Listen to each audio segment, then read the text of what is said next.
O TRE apresenta hoje uma inovação no campo ambiental.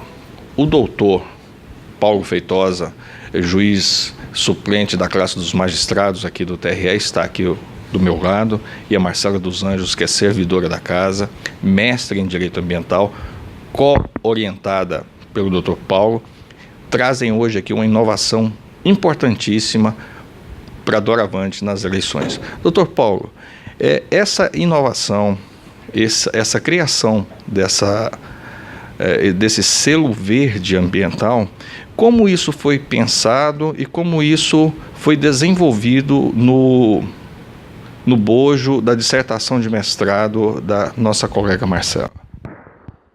Pensamos que, dentro da atualidade e da contemporaneidade, condutas reiteradas e saudáveis são premiadas. Isso é muito comum observarmos que o mercado está sempre premiando clientes fiéis, clientes assíduos aos seus estabelecimentos.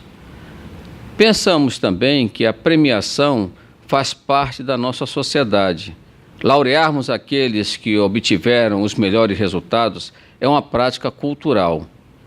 Partindo destes pressupostos e observando que a propaganda eleitoral, lastimavelmente, oferece uma degradação ambiental imensa, traz uma verdadeira poluição, compromete a saúde do meio ambiente e compromete o bem-estar de todos, foi pensado que se poderia instituir um selo para homenagear aqueles partidos que se mantivessem durante a propaganda eleitoral, durante as suas campanhas, com o devido cuidado e respeito ao meio ambiente.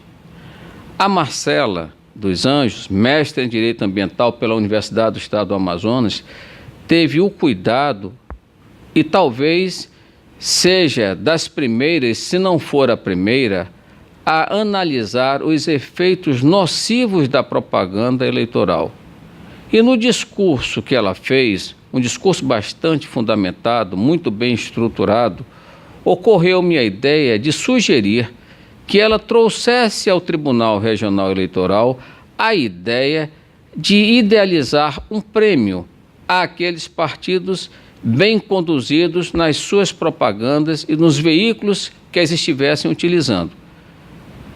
E a ideia concebida foi de que o tribunal instituísse um selo que tivesse uma lembrança da importância do meio ambiente ecologicamente equilibrado como indispensável ao bem-estar de todos, sendo que esta conduta a ser adotada pelo Tribunal Regional Eleitoral representaria uma política pública em favor do meio ambiente. Essas infrações ou não atendimento à regulamentação eleitoral, especificamente, o senhor poderia nos elencar quais são essas práticas, essas irregularidades que são praticadas, às vezes, pelos candidatos e pelos partidos, que mais agridem o meio ambiente? Nós temos diversas modalidades de agressões. Encontramos monumentos públicos que fazem parte da história do Brasil, com cartazes, com, digamos assim, pintados, com faixas e com outras manifestações de propaganda eleitoral que são totalmente inconciliáveis com o respeito que se precisa ter com estes monumentos. Outra forma de agressão ao meio ambiente são os impressos, muito comuns, distribuídos em grande quantidade durante as carreatas, durante as passeatas e, sobretudo, em períodos próximos ao dia das eleições, quando são jogados nos centros de votação em grande quantidade. Eu estou me referindo aos denominados santinhos, que de santinhos verdadeiramente eles não têm nada, porque eles são verdadeiramente transgressores, agressores do meio ambiente. O que acontece? Quando você tem um monumento com faixas, com cartazes, você está deteriorando ou com possibilidade de deteriorar e causar uma deterioração irreversível àquele monumento que representa a nossa história. Quando você tem santinhos impressos, espalhados em grande quantidade, eles vão para as galerias pluviais, as entopem, causam inundações, estes entupimentos. Em alguns momentos verificamos, isso está documentado, que pessoas escorregaram nesses papéis, nesses panfletos, levaram tombos, sofreram fraturas e até temos registros de óbito. Então é preciso que se estimule uma propaganda eleitoral inteligente, onde as ideias sejam veiculadas sem que haja um comprometimento do bem-estar ambiental e da saúde, inclusive, dos eleitores. Porque um eleitor acidentado é um voto a menos àquele candidato, é um voto a menos àquele partido. Por isso que é muito interessante difundirmos a ideia de que a propaganda deve ser feita com o resguardo ambiental necessário e aquele partido que contribuiu para o bem-estar ambiental, que representa, como disse há pouco, o bem-estar de todos, seja premiado. O prêmio não exime a responsabilidade ambiental pelo dano de quem o cometa. O prêmio é um reconhecimento pela boa prática, mas a responsabilidade pela infração ambiental, ela continua do mesmo jeito. Eu diria que é um plus, é um algo mais. É uma láurea, é uma homenagem àquele que observou. Aquele que não observou, que cometeu ilícitos, este responderá criminalmente, administrativamente e civilmente, porque determinados danos ambientais motivados por uma propaganda irregular indevida, eles se estendem por estas esferas de responsabilidade. Então, nós poderemos ter alguém que cometeu um ilícito na propaganda eleitoral, a responsabilização dele pelo dano que ele causou, uma responsabilidade civil, pelo crime que ele perpetrou, da mesma forma, e administrativamente, com aquela retirada da propaganda e com outras sanções mais que são muito próprias da justiça eleitoral aplicar àqueles infratores, sobretudo aqueles infratores contumazes. Pois bem, falaremos agora com a Marcela dos Anjos, que compõe o núcleo socioambiental do tribunal, que foi instituído por força da recomendação contida na Resolução 201/2015 do CNJ e também pela Resolução 23474 do Tribunal Superior Eleitoral. Nós temos outras providências desse núcleo socioambiental, já conversando com vocês, e que serão para e passo junto com as eleições e após serão implantadas. Temos também, eu já soube aqui, dentro do Plano de Logística Sustentável do Poder Judiciário, vocês irão sugerir que conste dos termos de referência que as empresas contratadas para fazer a logística, o transporte, elas estejam adequadas a essa preocupação ambiental. Como é que isso vai funcionar?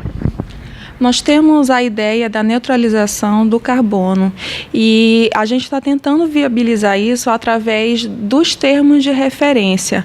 Dentro do próprio termo de referência que vai dar ensejo às contratações, nós queremos colocar cláusulas que digam respeito à logística reversa, ou seja, o fornecedor vai ser obrigado a reparar todo o dano causado com o transporte das urnas, e isso vai ser feito a partir da neutralização do carbono.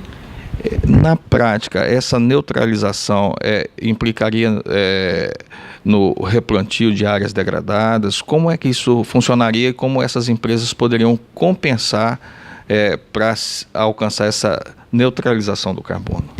Aqui no Amazonas, nós temos uma ONG chamada IDESAN, e ela tem um trabalho muito interessante na reserva de São Sebastião do Atumã. Então, a ideia é que esse replantio aconteça dentro dessa reserva de desenvolvimento sustentável, e assim a gente vai unir as 3 dimensões da sustentabilidade, as 3 principais, né? O social, o ambiental e o econômico. Nessa dimensão econômica, traria algum benefício para o ribeirinho ou para o agricultor que esteja dentro dessa RDS? Porque essas plantas, elas são economicamente viáveis, né? Vai impedir o êxodo rural desse pessoal e também vai trazer uma fonte de renda. Pois bem, o Tribunal Regional Eleitoral do Amazonas está hoje apresentando essas inovações na área ambiental. Pergunto agora para o Dr. Paulo, qual a dimensão que isso pode e com certeza alcançará dentro das decisões futuras na primeira instância e também no pleno do tribunal? Primeiramente, eu tenho a convicção que o Tribunal Regional Eleitoral está inovando na difusão de uma cultura que até então não fora observada. Pela primeira vez, pensa-se em uma propaganda eleitoral associada ao bem-estar ambiental. E a partir daí, existem muitos critérios que influenciam no julgamento com relação a exatamente práticas ou modos de proceder dos candidatos. Um candidato que tenha sido notificado por uma propaganda irregular 1 vez, 2 vezes, 3 vezes, e que não observou a sua obrigação de respeitar o meio ambiente, com muita certeza terá a sua pena agravada. E dependendo da extensão desse dano, quem sabe se ele não poderá até ter uma perda do seu diploma ou do seu registro. São ideias. Eu não estou aqui trabalhando em cima de aspectos práticos, mas eu estou idealizando que hoje em dia já não se pode destituir o meio ambiente como algo que fique ao largo de todo um contexto social. Muito pelo contrário, o meio ambiente é a nossa casa planetária que precisa ser cuidada, que precisa ser observada. Então, iniciamos um processo novo e observe por que eu digo que ele é novo. Quantas vezes nós teremos tido a oportunidade de vermos candidatos falando em meio ambiente nas suas propagandas eleitorais? Eu não me recordo de nenhum candidato ter assumido este compromisso. Então, a Justiça Eleitoral, com muita sensibilidade, diz a todos estes candidatos que o meio ambiente tem, sim, toda a atenção da Justiça, que deve corresponder também à atenção que eles devem ter nos seus processos de divulgação das suas campanhas. Por isso que eu acho que haverá, sim, um grande impacto, possibilitando o juiz ser mais enérgico, mais rigoroso na aplicação da lei, permitindo com que o candidato doravante e os partidos políticos também levantem bandeiras em favor do meio ambiente, consciente de que as sanções poderão ser agravadas pela desídia que vierem a perpetrar. Então, parece algo novo, mas bastante auspicioso, muito esperançoso pelo lado melhor que se pode esperar de um acontecimento. Marcela, o selo verde, ele obviamente será uma certificação a ser entregue aos partidos que não infringirem a legislação da propaganda eleitoral. Isso será entregue ao final das eleições. Como é que vai ser o mecanismo, a operacionalização disso, para que isso chegue àqueles candidatos, aos partidos que assim procederem? O núcleo quer andar de mãos dadas com a Comissão de Propaganda Eleitoral.